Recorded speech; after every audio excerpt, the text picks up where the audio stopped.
For as long as I can remember, I always loved Sly Stone's Thank You for Letting Me Be Myself.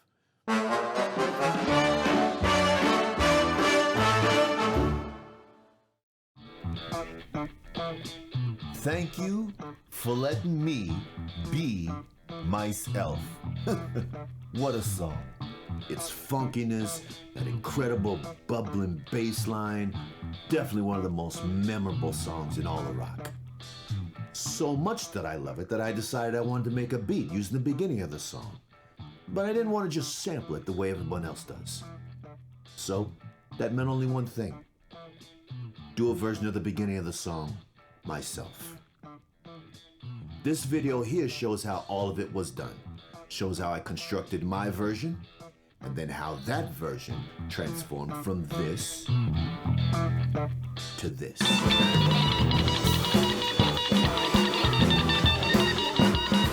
So, what most of you out there already know is that Thank You for Letting Me Be Myself has become the classic it has become, so much so because of the seminal bass riff laid down by the great Larry Graham. If you want to do a convincing cover of this song, you need to start there. You need to get those licks dead on.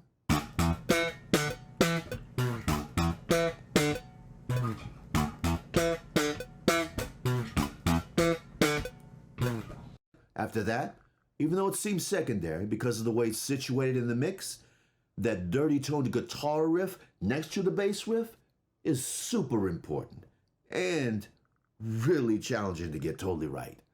After studying it for about an hour, its rhythms, the fingerings that were most likely used to play it, the tone out into the amp, etc., I finally came up with this, my best facsimile. Not dead on, but pretty close. As close as I could get.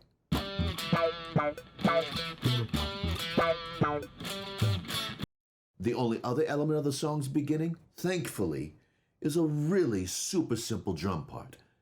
It's just quarter note rim shots on a closed hi-hat. Trust me, it doesn't get simpler than that. And after over an hour on guitar, it's a simplicity I completely welcome.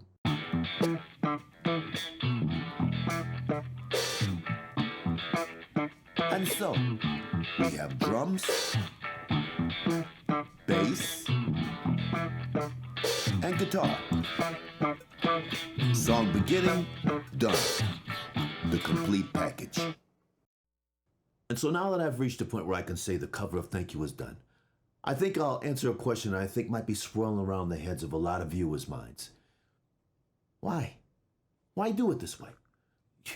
You've got an entire world of pre-recorded songs out there, Clay, in any form you want. Vinyl, MP3s, etc., that you could just sample from. It would be so easy, right, Clay? Why not just go ahead and sample it and then make your beat and then go on your way? Well, I recognize that that's probably still the preferred method for most beat makers out there. But for me, well, I'm a little different. I gave the last 25 years of my life so I could learn these instruments. And I could do whatever I wanted with them. Play whatever I wanted. Create whatever I wanted. And be beholden to no one. What it all just boils down to is this. For me, this way is just a lot more fun. All right. So as I said before, now my version, my cover of Thank You for Letting Me Be Myself is done.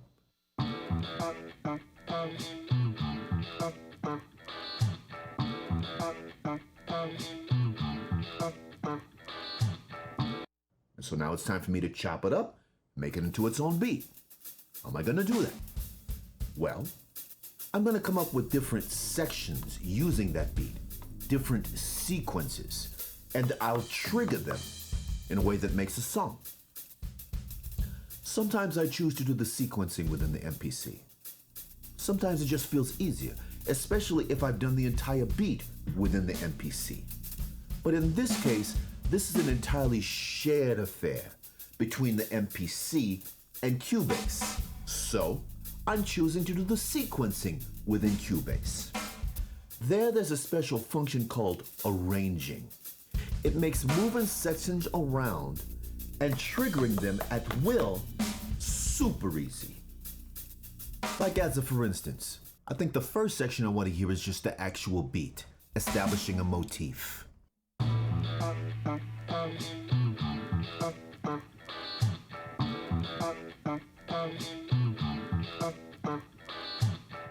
And then I definitely hear the second section adding a hand clap, establishing a mood.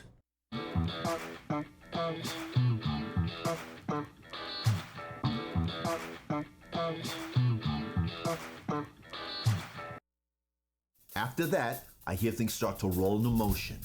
A new bass line should join what I've already laid down with a new distinct melody to establish that sameness but also different thing. It'll complement the Larry Graham riff and yet make its own new statement all at the same time. At least that's the idea.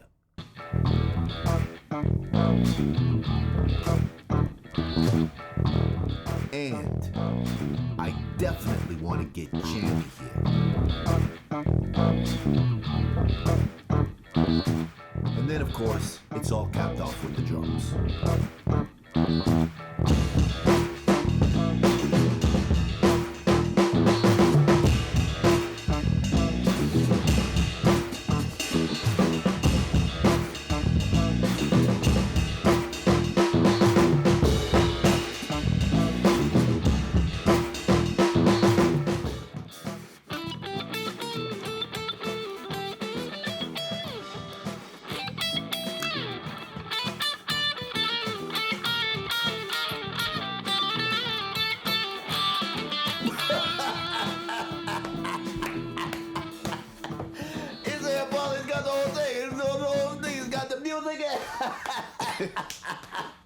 He got a guitar, he's got the whole getup, he's doing all this freaking kid, he's doing the music. Doing the music. Oh, Johnny, you okay? You all right? Okay. Okay.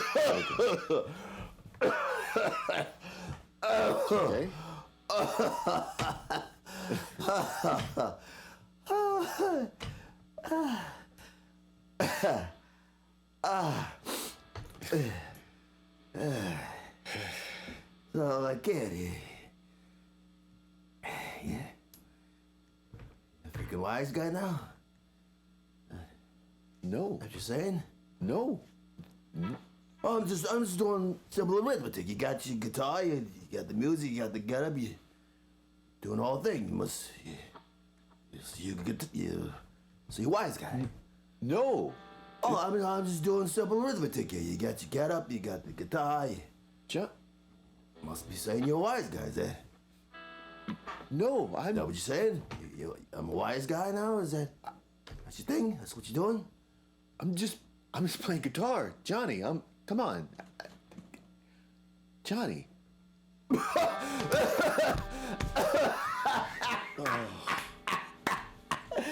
see the guy almost turned green. Don't do that, Johnny.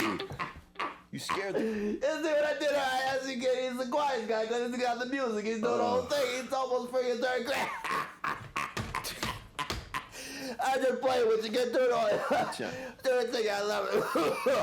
Oh. All right, John? John? I love it.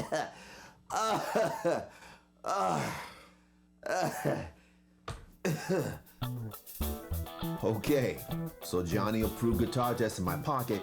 I think it's safe to say it's time for a breakdown. Now, one of the most time-honored uses of a breakdown is in the building up of a tension. In the case of this song, a bluesy type song like Thank You for Letting Me Be Myself, one of the easiest ways to do this is to set up a more basic beat in the verse, then setting up a funkier alternate beat. Then go into the 5 and just stay in there for a minute. By going to the 5, I mean the 5th degree. Thank You for Letting Me Be Myself is in E minor, which means E is the 1st, G is the minor 3rd, the flat 3rd, and B is the 5th, the fifth degree. Together, all three make the chord E minor. One thing the fifth does is it always begs for a return to the first. It's begging to be resolved. So, the longer you linger on the fifth, within reason, the more and more tension you build up. The more tension is released when you do go home.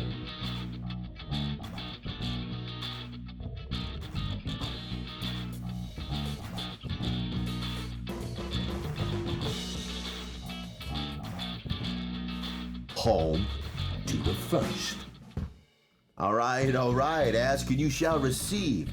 That fifth just hanging out there over and over as long as you want it to, finally gets its wish to return home, typically in the form of a chorus. Thing about choruses are, they're pretty much the most important part of any song. They're where most hooks live, and their energy level most times is the highest part of any song. So this is where I pull out all the stops. I let it loose, starting with the bass, and it's gonna be mean and poppin'.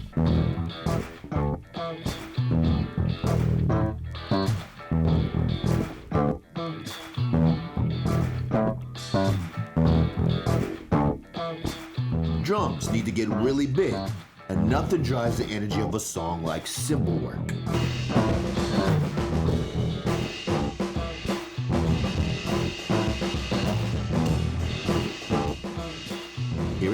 Hear it there?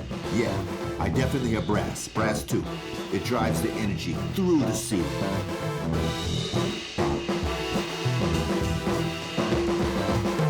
Guitar, yes, guitar.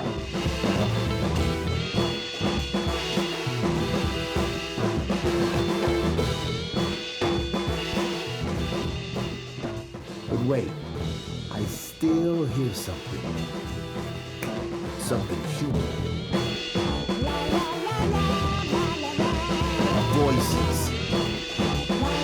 Yes, la la la's, of course.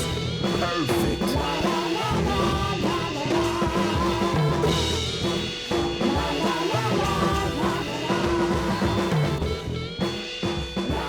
And so, as the saying goes, that's the story, Morning Glory. The tale of how I took a song that I love and revered, applied a little bit of elbow grease to, and hopefully made it into something that is, if not equally engaging, it is at the very least, perhaps something that I can be proud of. My process I wanted to share with you today, and having done that, I say to all of you now, salute. Oh yeah, I almost forgot. I think Johnny wants to say something.